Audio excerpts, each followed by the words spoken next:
All right. Well, welcome to the All of Life podcast. This is the place where we get to reflect on important topics, important questions through the lens of the biblical story.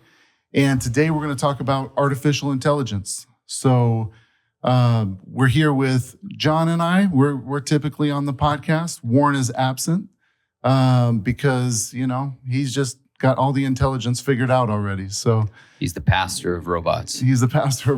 Right. So we've got a couple pastors here. We have someone from the congregation, sharp thinking man, a practitioner in this, Ty Wynce. So Ty, tell us a little bit about how long you've been at Redemption and what do you do for your work? So I've been at Redemption since 2017. Mm-hmm. My wife and I moved up here from Tucson to start a company with my dad that did healthcare technology around some of the administrative tasks that healthcare providers do. And so that's what I still do. I lead a team of engineering and product people, software developers that build software to help doctors navigate the insurance complexities faster and easier. That's great. Yeah. So for the layman, how does your work connect with AI? I use AI on a daily basis in work. So I have most of my team is using, I'd say all of my team at this point is using AI to write code every day. Mm-hmm. A huge part of what they do is writing code. They use AI for that. My product teams are using AI to create prototypes of what new features could look like in the product, to go talk to customers and say, hey, what do you think about this? What could this look like? Using AI to build those kinds of things. And then also things like filtering out emails in my inbox and taking notes during a meeting and those kinds of things as well. They're just simple things that we have to do day to day. That's great. Well, here's how I think we should have this conversation today. As I've talked to people who love Jesus and follow him, and I ask how they're thinking about and engaging AI, I tend to get two answers. One is the pragmatic yes. They're saying, look, this is very helpful for the tasks that I want to do. It's amazing. It does good things. So I'm going to use it. And hey, as followers of Christ, we can probably use it for good things. Yeah. And then you have the terrified no, where people are saying, this scares me. I feel like it's probably evil. I don't know exactly how to articulate it. But I'm going to stay away from it, and I'm just going to go on with my life until I absolutely have to wrestle with this thing. Yeah. And what I think is both of those are insufficient. And what we need to do as believers, like every point in history where there's a new technology, followers of Christ who are looking at these things through the lens of the biblical story are part of the solution of framing how do we think about and how do we engage with this new technology. Happened in the Industrial Revolution. Yeah. It's happening now with a lot of the medicine and pharmaceuticals. It's happening with social media. But rather than just a pure yes or a pure no, there are more complex questions to ask, shaped from the lens of the biblical story and practical considerations for how does one rightly use this tool. Yeah. And not. So for example, if you took a shovel, that's just a simple tool. If you use that tool to dig a canal that brings water to somebody, that can be a blessing. If you use that tool to hit your neighbor on the head, a weapon. It's a weapon. It becomes weaponized. It becomes one of the worst things your neighbor can experience. The question is not, is the tool good or bad? The question is it being directed the way that God would have wanted it? So part of how we're going to do this is just the beginning of a conversation. Multiple AI conversations where we can dive deeper into the hard and complex questions. But we have a list of questions that we've been working through that we can provide in the show notes. And they loosely reflect the biblical story: creation, fall, redemption, restoration. And I think today what we'll do is we'll walk through probably creation and fall, and then have some practical considerations around AI. So before diving into those questions, if I had to put you guys on the spectrum between the dreaded no, the terrified no, and the pragmatic yes, where would you guys fit on that? Yeah, I would go probably more on the side of the pragmatic yes. Yeah. And I think that's because once ChatGPT got released, I didn't know what it was. I was hearing all folks like Tyler, and there's a guy in my RC as well who like had early access to it. And as soon as it got released, I didn't know what it was, and I started dabbling with it and playing around with it, and began to realize like this can actually be really helpful in a lot of pragmatic ways. And so I think for me, I would tend to go more on the pragmatic side versus I'm afraid of it and it's evil. Yeah. Yeah, I would be the same. I'm definitely on the pragmatic side. Yeah. Quite a bit far on that side, I would say. Yeah. Okay. So we might need to really spend some time on the fall. Yeah. I think I shift depending on who I'm in the room with. So I might be the doom and gloom for this conversation. Yeah, you might be the doom and gloom. Yeah. Before even diving into the specific questions here, it's probably good to talk about what we're specifically talking about, because AI is a pretty broad category. Yeah. A simple Google search is using AI to some degree. But probably what's on people's minds the most are the large language models like ChatGPT,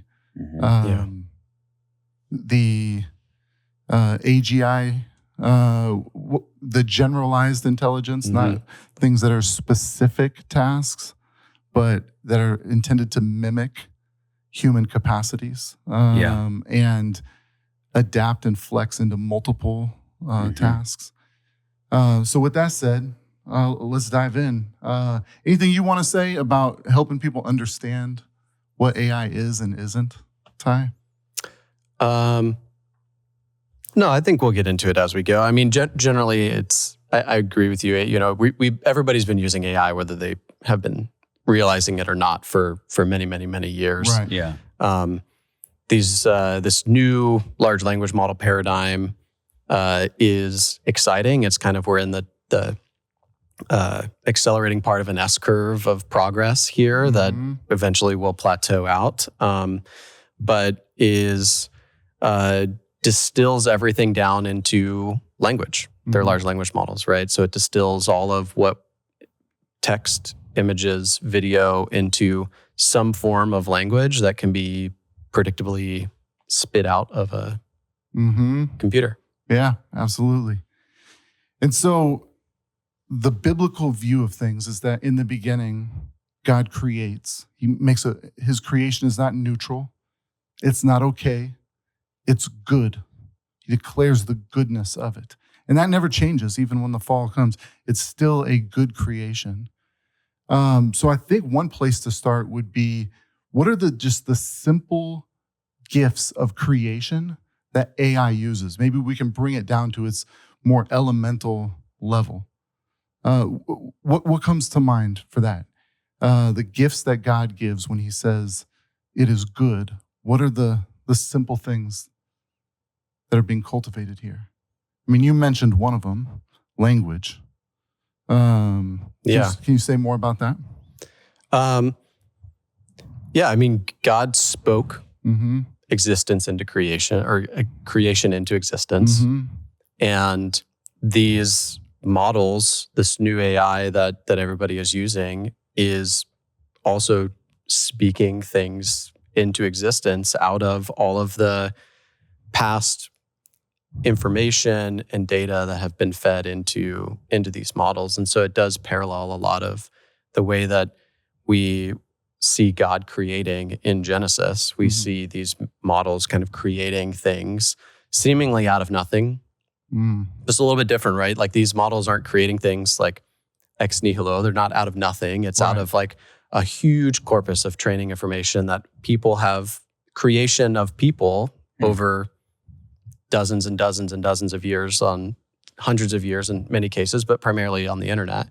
That makes it different, right, than the way that God creates. Yeah, absolutely. And you think about one of the things I love about Genesis 1 is that there is this let there be proclamation. Yeah. It's this creating space for different aspects of life to flourish, good culture to be made. And there's a song that's probably like 20 years old.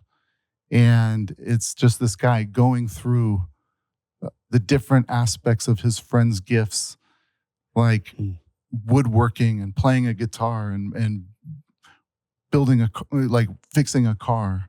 Yeah. And talking about how people are imitating God when they're saying, let there be a good song. Let there be a nice bench that's been created out of the hidden potential in this wood.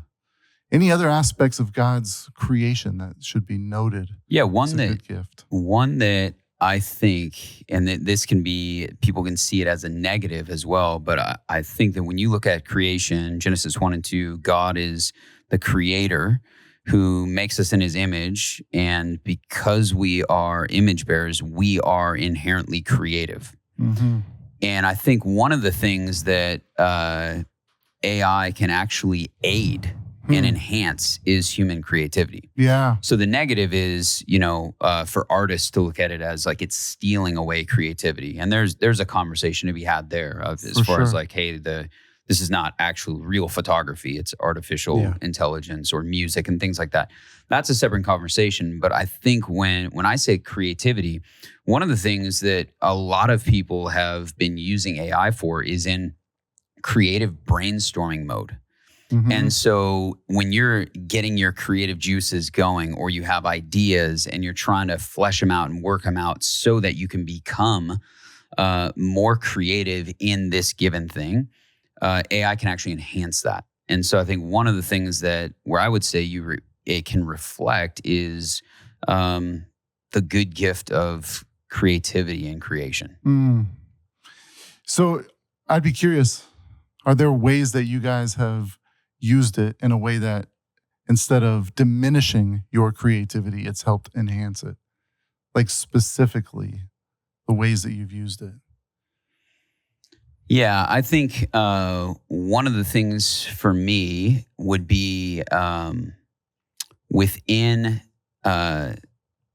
work-related ideas. Like when I've got ideas, Jim, you and I are very similar, where we like creating things. We've got a lot of ideas.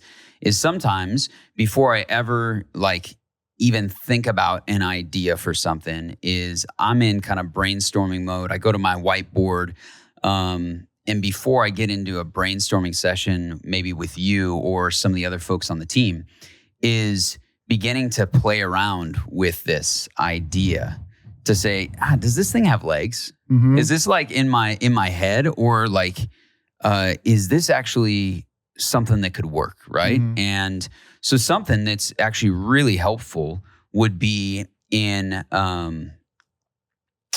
because a lot of people use ChatGPT like a search engine, but coming up with ideas and looking for things that you go, hey, I didn't know about this, but I looked this up and, this is actually going to make this idea way better. And so for me, in early ideation brainstorming, might this idea actually work, or does this fall flat? And so that's been really helpful. And that's not me having ChatGPT create stuff for me, but it's actually almost this dialogue partner to say, hey, I'm thinking about this. Does this make sense? Like, is this clear? How might I be able to run with this as I take it to a team, Mm-hmm. And so for me, it's been really helpful. And there's been times where I'm like, that's actually it doesn't have legs. And then the others is like, I think there's something here. And so that's been a way that I've used it, which has actually bolstered creativity to then say, there's something here. I want to now think and go to the whiteboard and then take something to the team or whatever it is. Yeah, that's good. Yeah, that is good. I think I've used it in really similar ways. I think one of the things that I frequently find myself using ChatGPT for during the creative process is to understand what the likely response is going to be to something that I'm creating. So like these these models are probabilistic in nature. They kind of fall in the median of the way that people would typically respond to something, or the way that a person would respond to something. And so being able to throw something out there, an email to a colleague and say, hey, tell me, pair it back to me. What am I articulating here? What is this that I'm telling you? So that I know, oh, this is actually way more harsh than I intended it to be. Mm-hmm. Or, oh, this is too soft, or it's focusing on the wrong thing that's not what I was actually trying to communicate. Wow. Help drive like additional clarity in the way that I'm communicating on things, I think is a really helpful tool. I also use it a lot. I use it a lot to prototype different things at work, right? Mm-hmm. So if I'm thinking about how I might want to create a new feature in a product, or how we should think about a new strategy, that's something that would have taken a huge amount of time in the past that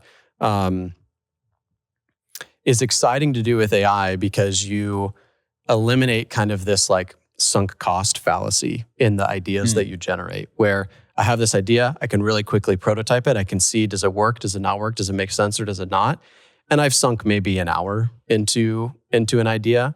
Whereas before, if I sunk 6 hours a day, a week into some idea, now it's like, I don't want to let that go. I've spent a week building this thing. Like, so now I'm kind of determined to potentially create something that is suboptimal. Yeah. Whereas now I can work through, what does the best version of this thing look like really quickly, and easily allow my bad ideas to go without feeling like I'm losing something that I put my blood, sweat, and tears into. Yeah. Oh, I got another one. Go for it. So this one came to me outside of like the workspace brainstorming ideation stuff. Bolsters my creativity. I tried this. I don't know if you guys have ever tried this with cooking. Mm-hmm. So we're running low on groceries. There's not much in the refrigerator. And I love this. Plug it into ChatGPT. I've got these 4 or 5 ingredients. Like, what can I make? Yeah. And so I don't really know what these can make. And then it'll give you something that you can cook. And I've done that now, I think 2 different times. Where it's like, hey, give me a recipe that's got ground turkey, enchilada sauce, and something else, And then it's like, oh, in the kitchen now, I wouldn't have thought of that, or like making this dish. But ChatGPT told me, hey, I can like throw this stuff together and actually make a good dish. And I did that the other week, and I was like, oh, this is a great way that it actually enhanced my creativity. Yeah. I have a similar culinary thing. And it's that I like to make food for people when they're struggling, or as a way of blessing them.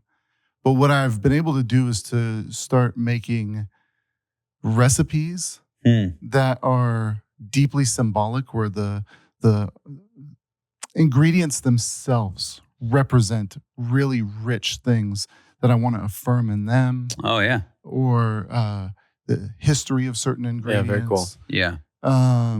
And also it helps me understand like how flavor profiles work, so that I can make it actually taste good, So, an example of one would be around this time last year, there was a baby in our congregation died, Gemma, and Ricky.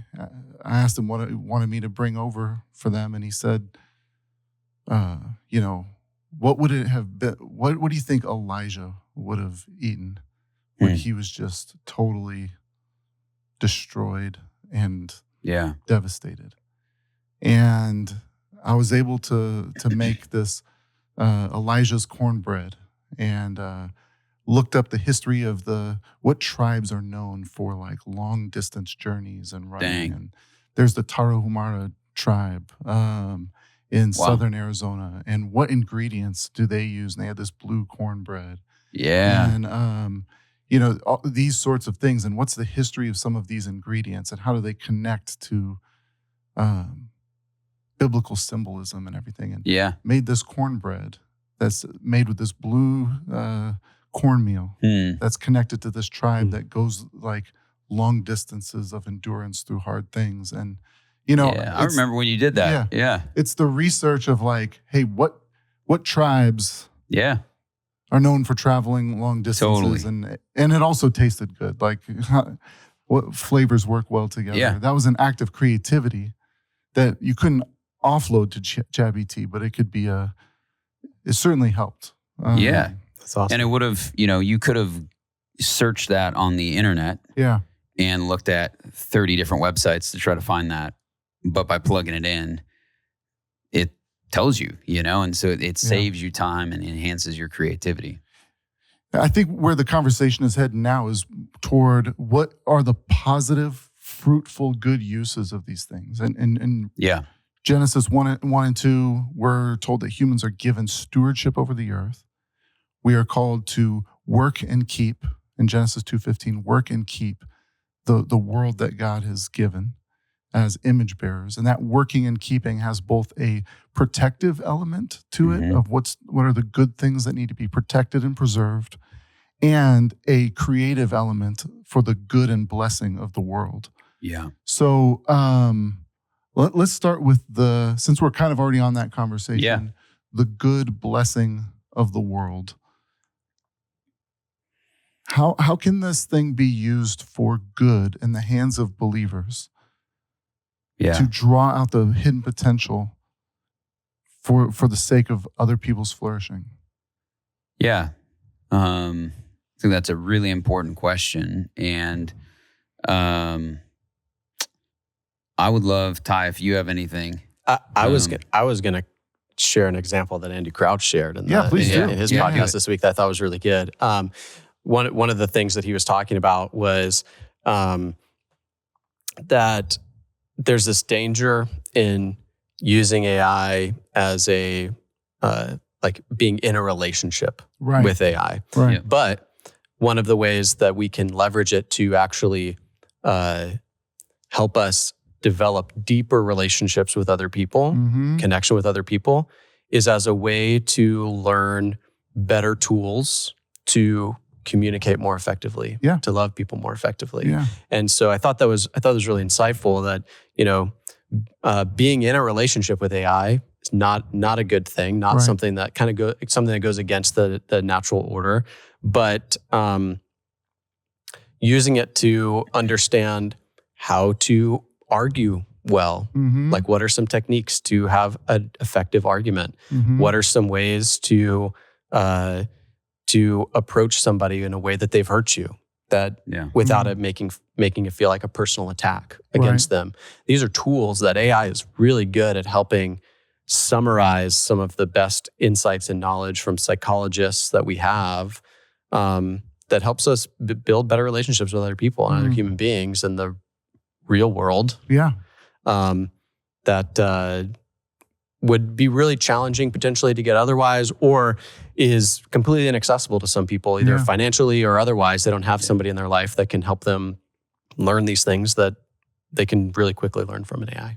Yeah. And if I can riff off of that a bit, there are certain gifts that these large language models can provide for people with disability and who've been put on the outside of communication and at the outside of language. Nonverbal. I'm not making a perfect comparison to this, but I struggle with like dyslexia, ADHD, and I'm much more of a verbal processor. And I can now go on walks and record my voice that can be turned into text. And I think how much of a relief that's been for me, and how much that's enhanced human connection, but how much more for those who even have more limitations put on language. Yeah. This is where I think the doom and gloom people don't understand is that you actually have the privilege of being able to fully communicate audibly and having the faculties where there's not a lot of barriers. But if we don't have something like this, it still keeps people with certain communicative disabilities on the outside of human connection. Yeah. I think that there's, I love what you guys are saying, because the thing that where I am immediately hit about like how can this be a blessing? The potential is there's also it's two sides to the coin, and it could actually be the demise as well, right? And sure. a downfall. But I think where it has the potential to be a blessing is in our technological age, where we have become so inundated by a lot of tasks, emails. Like, it's the ongoing battle that we have with these things being attached to us. Is so much of the daily task that people feel bogged down by, AI can actually alleviate a lot of that from you. So there's a lot of things you can delegate to it that take a significant amount of time away from you being in relationships with people. Yeah. And so one of the things that it could actually be a blessing is to free you up so that you could be more present and be with people, in the same way that the incarnation in Christ, like he comes and he dwells among us. Well, oftentimes I've got 1,000 tasks to do. And what if I could actually delegate some of those tasks that pull me away from my family late at night? What if I, even getting outside of the work realm, what if I'm going to go on a 2-week vacation overseas? And it's going to take 3 months to plan a trip. That's a 2-week trip over to Europe. And I literally plug in the 2-week trip into ChatGPT. And in a matter of 2 minutes, it gives me a 2-week itinerary and where I should stay and all of this. That's 3 months worth of planning that I could have come home, been away from my family, researching online, looking at all of the best places. And in 2 minutes, I have a 2-week itinerary. And you go, well, that's something you could just delegate, or you could spend 3 months of your time away from work trying to do all the research, And so I just think there's a lot of things, and that's not even just why with AI responding to your email and things like that. A lot of people are doing that already, but I think that there's a significant amount of task that can be delegated so that you could be freed up to be with your family and friends. Yeah. Let's just throw any others out there. Just short statements of, hey, consider this, where this could be good. I'll do one.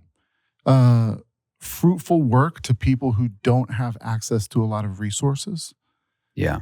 I grew up with so many people who sold drugs, mostly because they were very intelligent people, but didn't have capital. They didn't have a large team to help them. They would have much rather have done a good, fruitful business, but they can't compete with people who have large staffs.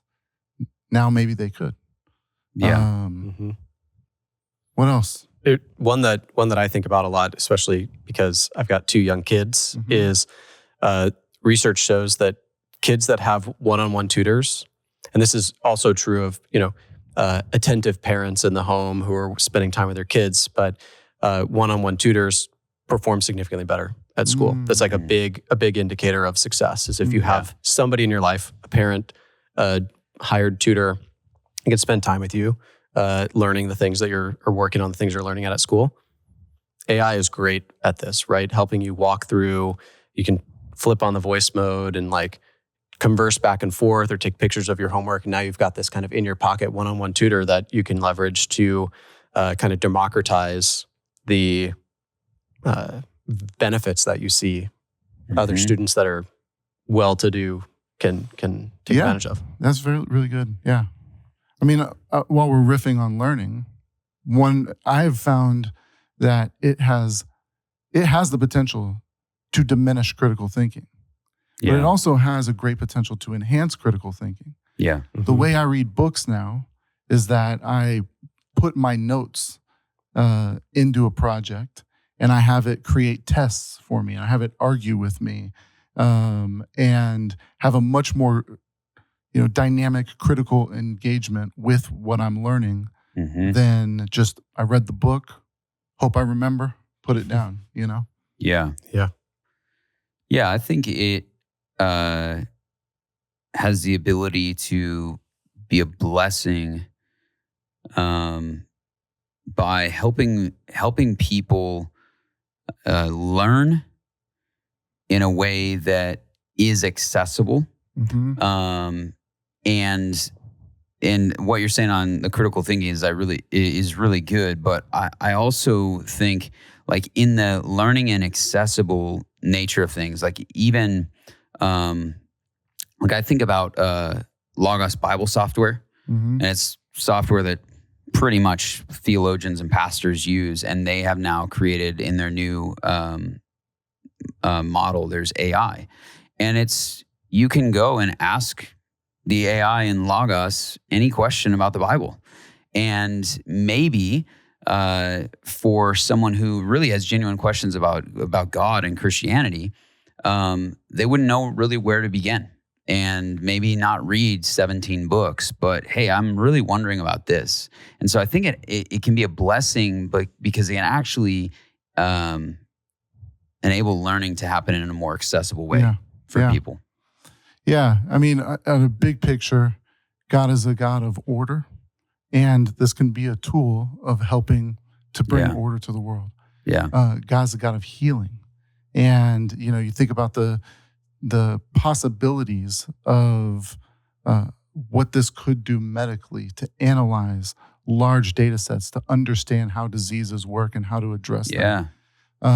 It's a good one. God is a creator, and this can create the capacity for creativity. So in all these ways, we're reflecting God's image. But we've said a lot of positive things. Yeah. There are truly ways in which, because this is, we're created in God's image, but we're a fallen people. And then we create something in our image, so it bakes in all of the human problems and evil and into it. So I want to reflect a little bit on the effects of the fall and what should be resisted with AI. I think before doing that, probably one of the more important questions is, can we just name some of the things that belong to humanity as a part of what humans should be reserved for humans and not just surrendered and delegated to AI? Yeah. What are those things? Marriage and family. Yeah. And relationships. I chuckle at first when you say that. Like, how are you going to marry an AI? Yeah. But there are possibilities. For sure. Yeah. Yeah. And it's on the rise too, Yeah. right? AI boyfriends and girlfriends are a thing. Right. And they're excellent communicators that tell you exactly what you want to hear every single time you talk to them, right? Yeah. Unlike your spouse or your real boyfriend or girlfriend who maybe is not great at communicating, or you have to wrestle through things. Yeah, it's absolutely a real thing that it's why it's becoming big is it always gives you what you want to hear. So if someone said, well, that sounds great, why would you want a relationship where people are insecure, they don't agree with you, they can be mean sometimes? Why would you want a relationship with a human when you can get that? I mean, you sent the text to me earlier. Yeah. I was reflecting a little bit on John's sermon from Sunday. I think God is a God who is reconciling us to himself. Mm-hmm. And part of his story of redemption, restoration, reconciliation is us reconciling to each other and practicing that reconciliation. Mm-hmm. It's hard for us to even have a glimpse of what it means to be reconciled to God if we aren't ever reconciling with other people. Mm-hmm. And you don't have to reconcile with an AI. Right. I just click the start a new chat button in the top right, and now all of a sudden I've got a brand new chat that doesn't have any of the previous misunderstandings or confusion that the last chat had. Yeah.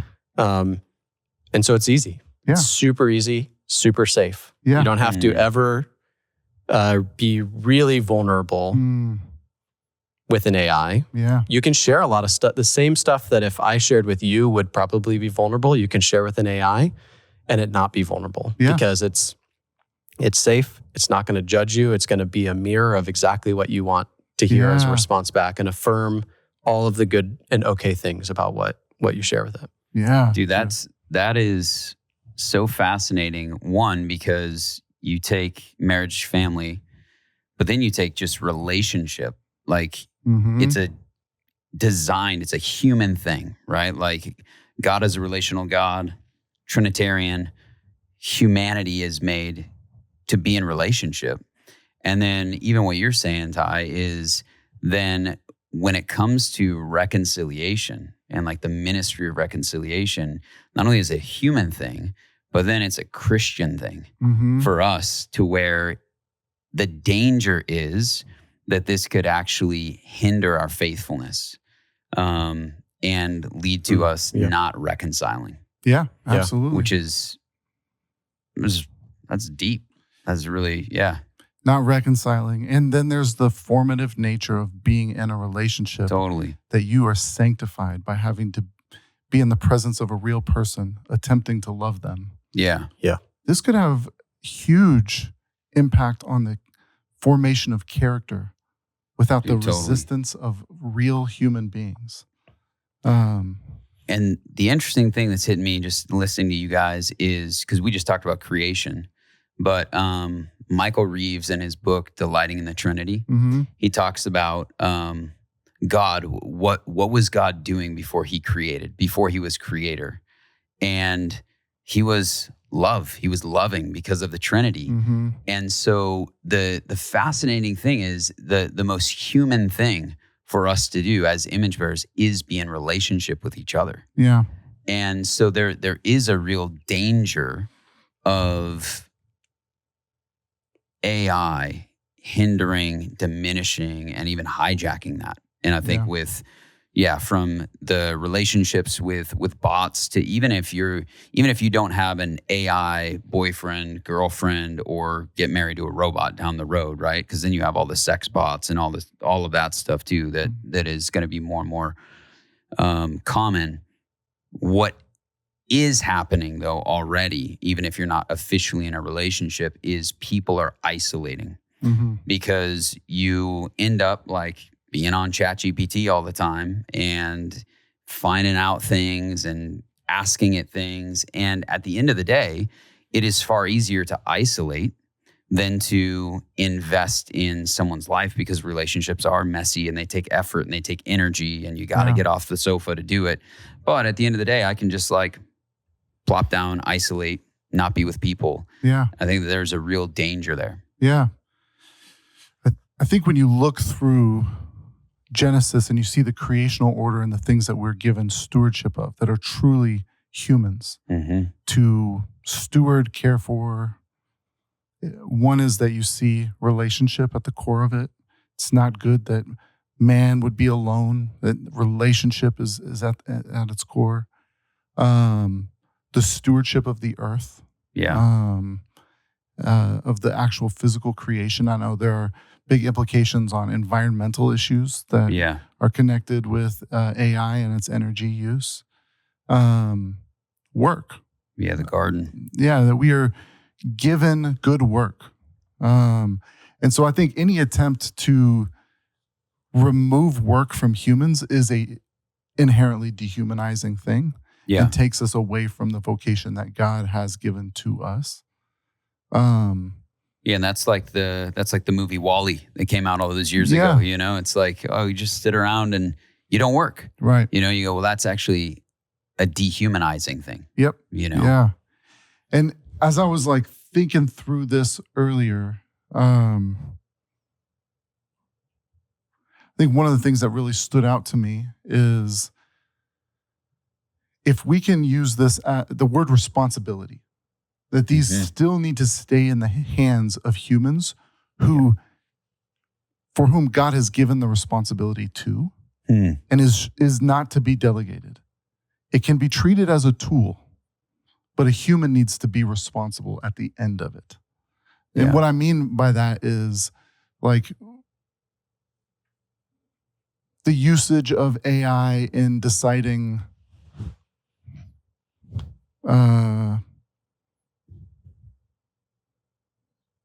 who gets treatment and who doesn't. Put in the judicial system. We'll just have the algorithm figure it out. There still needs to be someone at the end of the day who says, I'm responsible for this thing and I will use this as a tool. Yeah. Yeah. Here's an example that maybe less stakes than judicial system or medical care. I mentioned that my team is using AI to write a ton of code. Every day they're using it. But one of the things that is a requirement on our team, and everybody holds each other accountable to, is that whether you're using AI to write the code or not, your name needs to be next to the code that's written at the end of the day. Because when something breaks at 2 a.m, I need to know who to call. Right. And I can't call ChatGPT to fix the code that's broken that needs to be fixed. Yeah. And so, there needs to be somebody who's accountable for the outputs of the tool. Yeah. It's a great example. Yeah, that is a great example. Because without that, you essentially take your hand off the wheel. Yeah. And there's a way of skirting around our moral obligations to love and bless and serve one another. Yeah. No, and this is something that I think is definitely a danger and dehumanizing. And when you think about leveraging AI in other ways, like maybe in a lot of parts of the world use AI to identify people in security cameras or to what's the movie that came out a long time ago where they used AI to determine who's going to commit a crime in the future so they can arrest you before you even commit the crime, right? These kinds of things that ultimately have are not just dehumanizing, but also have crystallized bias from our society, and not just our biases of today, but our biases of everything that has been created up until today. Inbuilt into these systems, that if there's not a person, not that people aren't biased, but if there's not somebody who is accountable for the outputs, you know, we're assuming that a system is making the right decisions when potentially there's a lot of bias in here that means it won't. So continuing this conversation on the effects of the fall. Yeah. In Genesis 3, it's not just like everything is hunky-dory, beautiful, but humans are walking away from God, the one they walked with in the cool of the day. They're walking away from one another, as Adam and Eve are ashamed and then blaming each other in the presence of God. There's an alienation from creation where there's true thorns and thistles. And really, what we live in is a world that is where the creation is good, but it's been infected by the effects of the fall of idolatry, injury, and harming others, injustice. Let's speak a little bit more. We've touched on some of it, but let's just speak to idolatry. In what ways does this have the potential to be a God replacement? Yeah, I mean, I think the easiest answer there is you have access to someone or something, a machine, that can seem like an all-knowing, all-powerful being that you can talk to anytime, any place, that is always with you. Mm-hmm. And that seems to somehow compete with this other all-knowing, all-powerful being who is with you at all times. One, you can't see the conversation, you can hear it. The other one, you can hear and see it because I can type it into ChatGPT. And I think the danger is where it can become idolatrous is that AI does replace God. Mm-hmm. And you now, instead of praying, you now talk to a chatbot instead. Mm-hmm.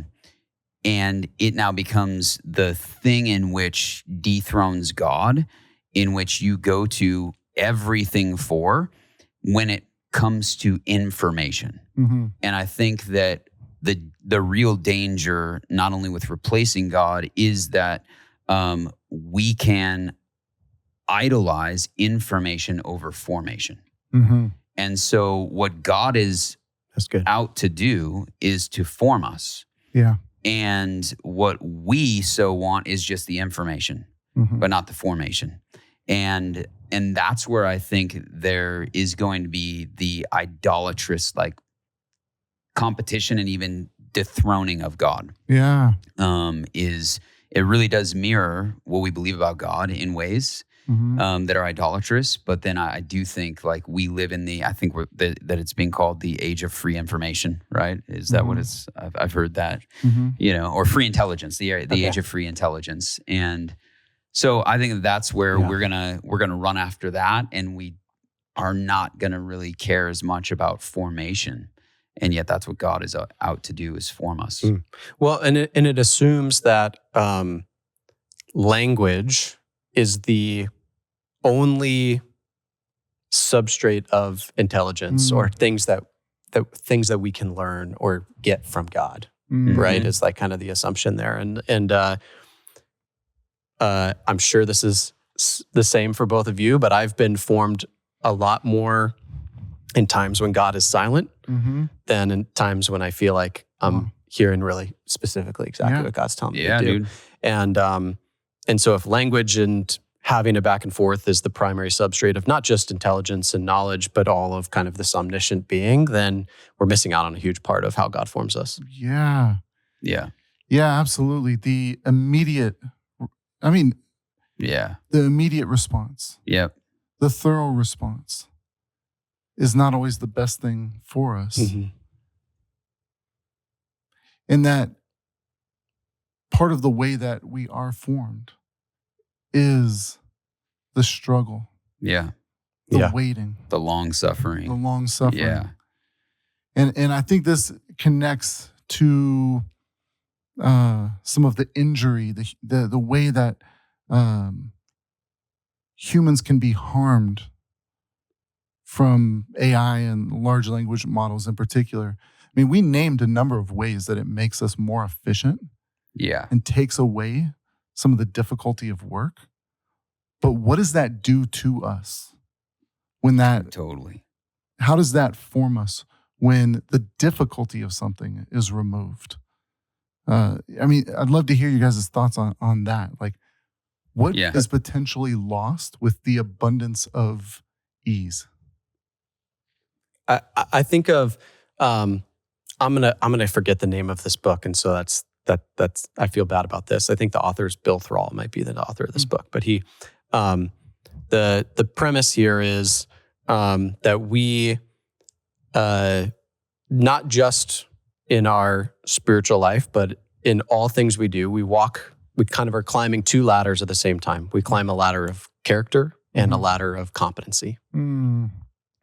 It's really easy to climb the ladder of like get halfway up the ladder of competency now on pretty much anything, right? Yeah. The floor's been raised up in a lot of really great ways for people that wouldn't have been able to do things that they've been able to do now.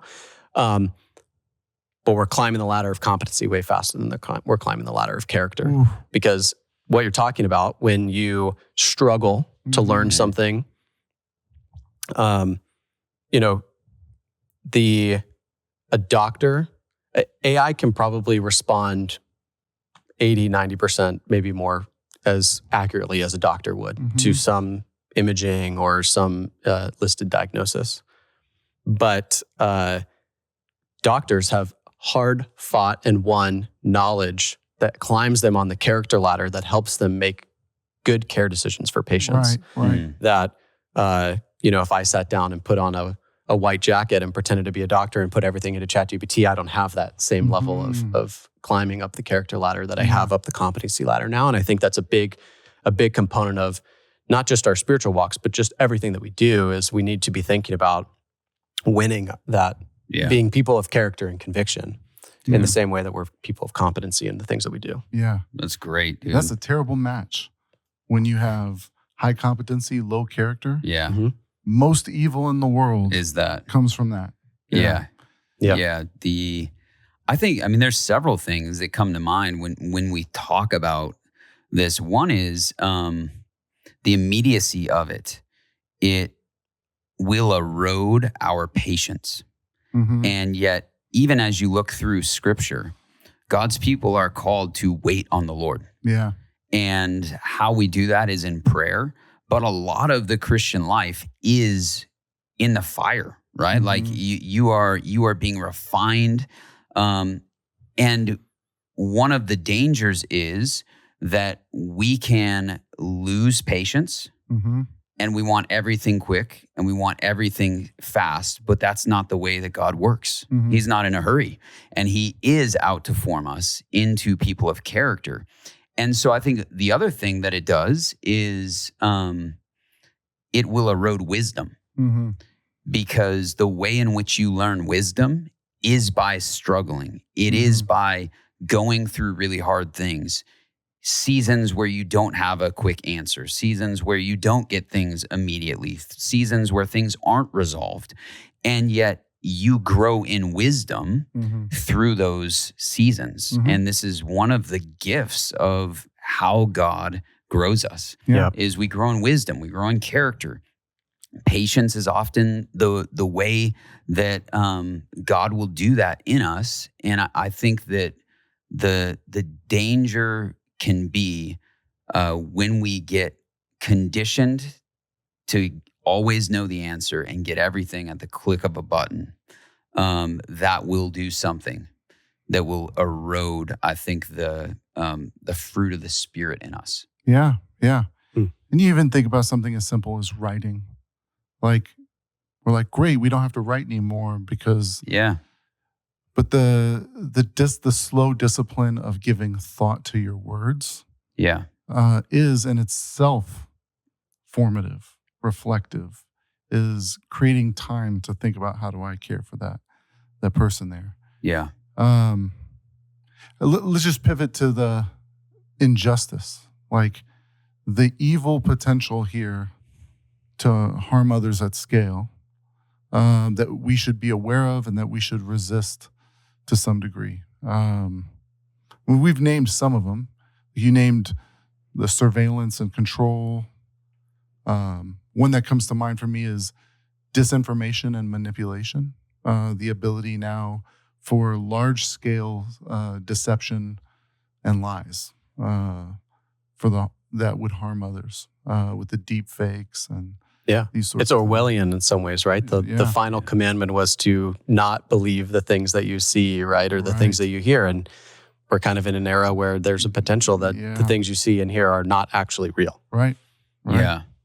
I think when you look at kind of economic injustice, people that are simply just replaced by robots, and entire lines of work where people who once had jobs, they're now just discarded because of the bottom line for a company.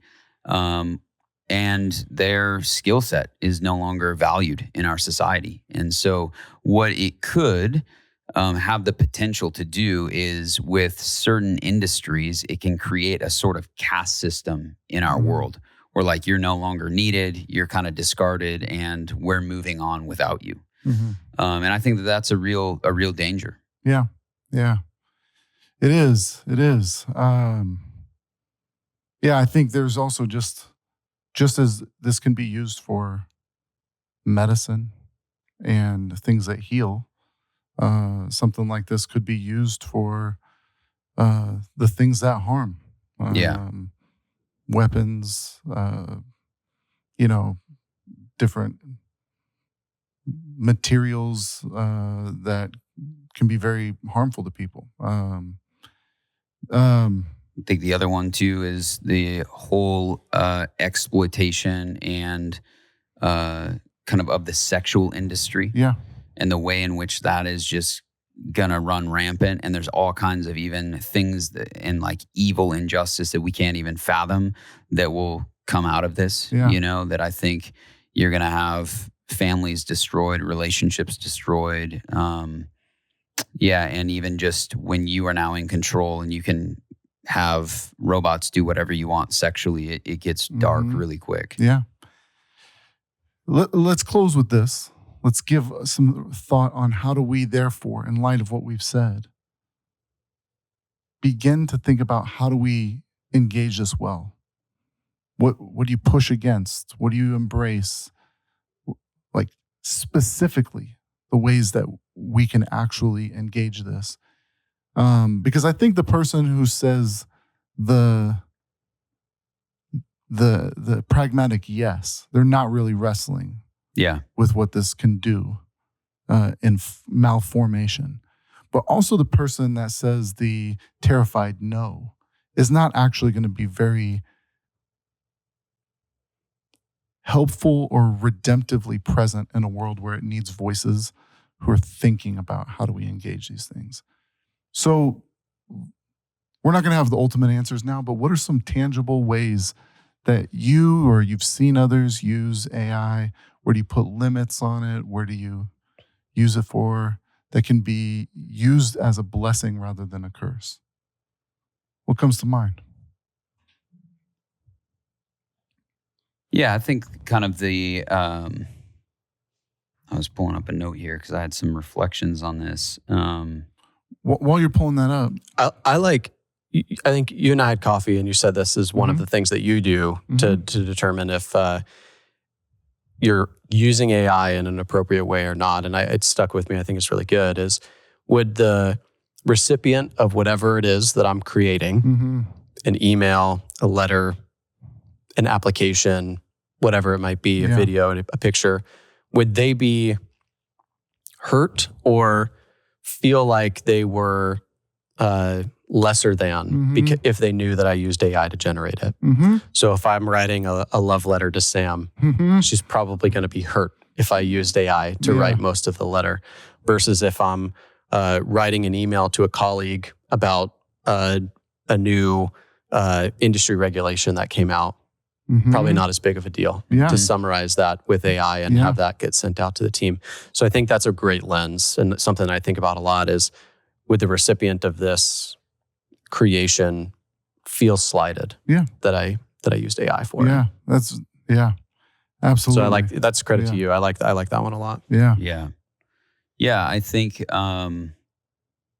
it is reflecting on what are your ethics around using this. And I think as Christians, there should be some common ethics that we share as the people of God, and Christians are already working on this, right? What are things that it should not replace? But then I even think personally and prayerfully to ask, hey, what are the limitations of this? How can I engage with this and use it with a redemptive posture? So for me, one of the things that I have said is, I will not use AI, and I should not use AI as a replacement for the Holy Spirit. Now, that might seem like a no duh, but what that means is AI is not going to write sermons for me. That is something where the preacher, and all of us share this at Redemption Tempe, the preacher, one of the tasks is you have to wrestle with the text and prayerfully listen to the Spirit of God, and you are the one that is writing the sermon. And that's the difference between us preaching and you just have a hologram of someone who's an AI preacher, you know? And so I'm not going to replace the Spirit of God in that. But then also, are there other things that I should be relying on a prayerful listening to the Spirit in my life, and instead replacing AI with? And that can be a lot around decision making, around, man, what do I really want to do about this? And so I, in my own engagement, say, I don't want to replace the Spirit of God with this. And then I think the other thing is then, okay, well, I'm not going to replace the Spirit of God, but in my own kind of ethics of how do I engage this, are there ways that I can use this to delegate things in order to free me up to be more present? Right. Yeah. There are maybe some tasks that I'm bogged down, and you know what? I really want to be present with my community and my family and even our staff. Are there some things that, man, I've got on my to-do list that I can delegate to AI, and I can then be freed up to be with people, to pastor people, and to listen to the Spirit, you know, all of those things that are really the work of a pastor when you look at what a pastor does. And so for me, it's, hey, what are the things that I can delegate to? What are the things that I will not ethically replace And so those are two like guiding things for me, is thinking through that. And then the third one is just around like, what is communally? So it's not just an individual thing, but communally, what are the things that we have said should not be delegated to AI? Mm-hmm. And so it's not just relying on yourself, but communally, the organization of Redemption Tempe, the pastors, the elders, the leaders, where we've said, hey, you know what? You can use AI for this, but we as a community have said, hey, we're not going to use AI here. And we've done that with some things. And so that then has me saying, hey, this is delegated work, but this is work that's only for me, based on the community. And then what am I not going to use AI for to replace the Spirit of God that ethically I'm opposed to?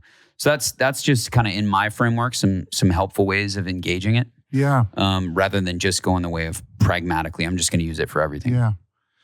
A few thoughts. One is the practice of Sabbath, I think, is good, especially if you're going to view this as a tool. I think you rightly use it as a tool, not an appendage. Yeah. And certainly That's not good. a God. Yeah, that's good. But tools on Sabbath need to be set aside. So there need to be times during the day where the tools are put away. That's wise. And times every week where the tools are put away. So, on the Sabbath, like setting aside, just as I set aside my email, set aside the AI, times of the year where you refrain from it. Because what the reason why the Sabbath was given was to declare that we don't operate and work the same way that Pharaoh does, where it demands every bit of us. It's good. And AI can very quickly take the role of a Pharaoh, where it's drawing you into the unstoppable work and treating you as a cog in a machine of work rather than of good rhythms of work and rest. I think another one is defining what aspects of the work are yours. Yeah. So in the home, in your job, for example, the work that is mine is my daughter's formation, and the curating the stories that shape her. Yeah. But what I will do is I'll write fables and stories that help form her. Yeah. But I'm actually able to do it better with ChatGPT as I'm using it as this refining tool, to where like literally in an hour or so I can write a solid like fable that I can read to her and leave with her in her room that she reads later. But if I give the whole task of writing this whole story over to ChatGPT, what I've done is I've delegated her story formation to something else, abdicating my responsibility. Dude, it's a great example. I think if you have any authority and agency in work, and there's the question of, could we replace a person with this? I think you have to hold that question with a lot of tension and thought for what the ramifications are for that. Yeah. It doesn't mean we don't sometimes replace the work of people with tools, or else we would still be digging everything with our hands. Yeah. But it just has to be held with like a sacred reverence. Yeah. I think that's a really good one. It doesn't mean that you can't ever do it, but to really wrestle the sacred reverence that you're saying, otherwise you could be guilty of injustice. Mm-hmm. Because there's a fine line there of like, oh yeah, we're just going to let people go. We're going to replace. And you got to say, hey, a sacred reverence is like, let's not be so quick. Let's really wrestle through this, because otherwise you could end up perpetuating injustice. Yeah. What about the loss of important human abilities? How do we push against that? Like losing critical thinking, losing the ability to write. What do we need to do to resist that? I worry less, honestly, about losing like or like atrophied abilities. Yeah. I think is a danger. I do think it's something that's possible, but I also think that this isn't the first technological revolution where we've had atrophied abilities. For sure. Right. For sure. So, like, I think we would all be okay that we're not scrubbing our clothes in like a washboard and we use a washing machine now to wash our clothes or whatever. Certainly. Right. And that we don't have or starting a fire with 2 sticks as opposed to our furnace in our house kind of a thing. Yeah. But I do think that there's something unique about this current evolution of technology that does feel more innately human than a furnace or like a washing machine, because language has historically been kind of this uniquely human thing amongst all of creation. Language is a uniquely human thing, and so I don't really worry a ton about it, honestly. I think that it will happen. Some people will have atrophied abilities and critical thinking. I think that a lot of people will use it to enhance their critical thinking and have sparring partners like you're talking about with a book, right? Hey, help me think about this more clearly. Yeah. Write a counter argument to it and help, like, I'm going to debate you back and forth on whether I think this is right or wrong. Or I think those kinds of things will have the ability to enhance our critical thinking. Yeah.